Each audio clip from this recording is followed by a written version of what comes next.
سلام دوستان، وقتتون بخیر. توی این قسمت آموزش دستور سیرکل رو میخوایم به شما آموزش بدیم. ترسیمات دایره خیلی ساده و کاربردی براتون، کار زیاد سختی هم نیست. سومین ابزار اتوکد شکل دایره، پایینش سیرکل نوشته، کلیک میکنیم روش. 6 تا دستور برای ما اینجا نمایش داده میشه. دستور اول سنتر و ردیوس، یعنی مرکز و شعاع دایره است.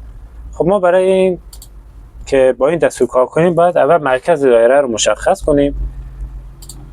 تو محیط اتوکد کلیک میکنیم. اینجا شعاع رو از ما میخواد. برای شعاع مثلا میزنیم 10 اینتر. اینجا دایره با شعاع 10 برای ما ترسیم میشه، همونطور که میبینید 10. برای دستور بعدی از همون قسمت، دستور دوم، مرکز و قطر رو و این دفعه از ما میخواد. ما مرکز دایره رو که مشخص کنیم، این دفعه نگاه کنید الان همونجور که توی تصویر دیده میشه قطر دایره داره نسبت به موز کم و زیاد میشه. خب ما همون 10 رو میزنیم که اونجا شعاع زدیم، اینجا قطر رو 10 میزنیم. میبینید که دایره تقریبا نصف شعاع قبلی رو داره. اینجا 5 شده شعاع، در این قسمت 10. گزینه سوم سیرکل تو پوینت، حالت دو نقطه‌ای هست. این گزینه رو که انتخاب کنیم ما برای ترسیم دایره دیگه نیاز به شعاع و قطر یا اندازه دیگه ای نداریم، فقط کافیه 2 تا نقطه، حالا چه مرکز اینجا چه خط دیگه ما اینجا ترسیم کنیم. ترسیم با 2 نقطه، مثلا مرکز این دایره و ابتدای این خط. کلیک میکنم، دایره به همین راحتی ترسیم میشه برای ما. حالا گزینه بعدیش هم حالت 3 نقطه‌ای بود. خب بازم مثل همون دستور قبل این بار 3 نقطه رو باید به اتوکد معرفی کنیم. 2 نقطه، حالا برای نقطه سوم بازم همین سل دایره ما به همین راحتی ترسیم میشه. اما دستور بعدی ترسیمات دایره تانژانت ردیوس.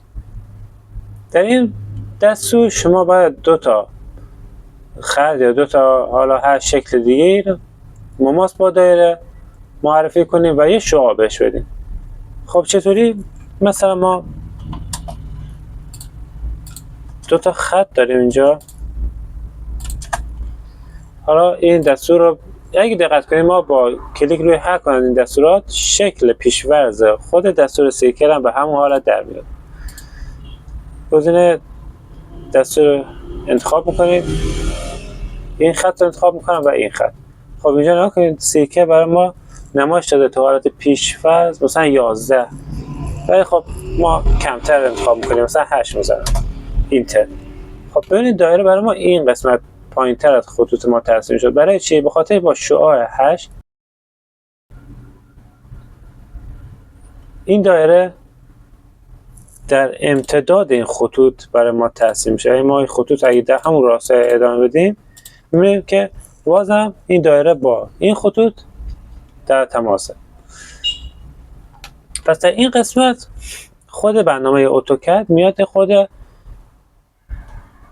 طبق دستورات خودش دایره رو ترسیم میکنه. حالا ما اگه بخوایم دوباره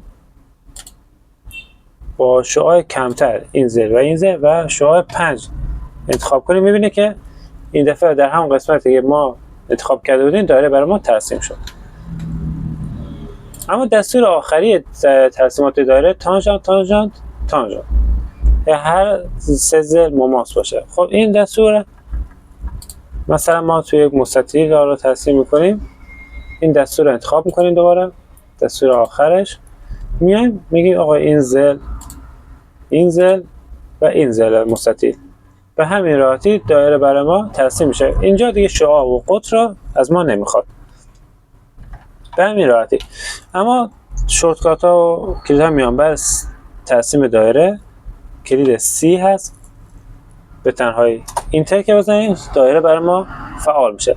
اما اگه بخوام بازم دستورات دیگه رو فعال کنید، این قسمت پایین اگه نگاه کنید 3 نقطه و 2 نقطه برای ما اینجا مشخص کرده و حتی تانژانت ریدیوز هم برای ما اینجا نمایش داده میشه که ما هم میتونیم اینجا کلیک کنیم انتخاب کنیم و هم میتونیم روی همین موس 2P یعنی 2 نقطه رو تایپ کنیم و اینتر بزنیم. اینجوری دستور دایره به حالت 2 نقطه‌ای برای ما فعال میشه. امیدوارم که از این آموزش هم لذت برده باشید.